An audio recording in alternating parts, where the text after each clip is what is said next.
do think it's more effective than a rally because it can affect more people just by like sharing a post on your Facebook page or something like that.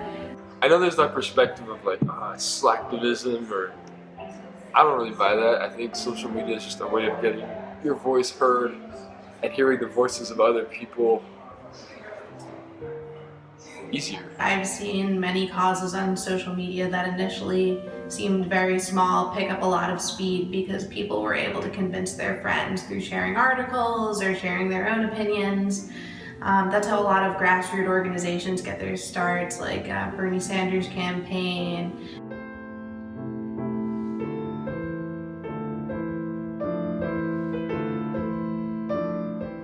I think it is important to be aware of whether or not or what kind of agenda this news source that you're subscribing to is pushing.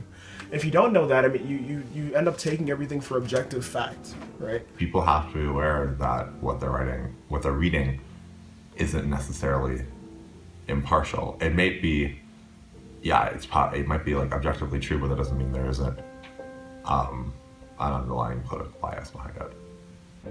When you're reading a news source, you kind of look whether it's conservative, liberal, independent, and then based off that fact, you kind of decide how much of the information you can really take in with truthfulness.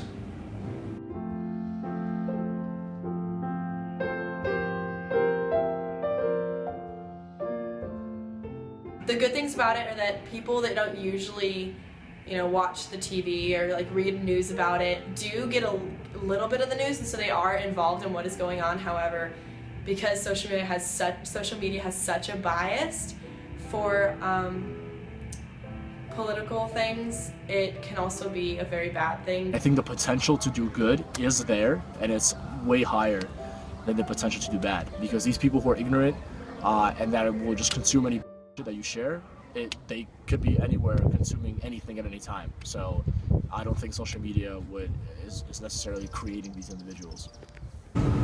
I think it's good that people have a platform to voice their opinions, but a lot of times they are arguing about issues that aren't really important or don't really make a difference.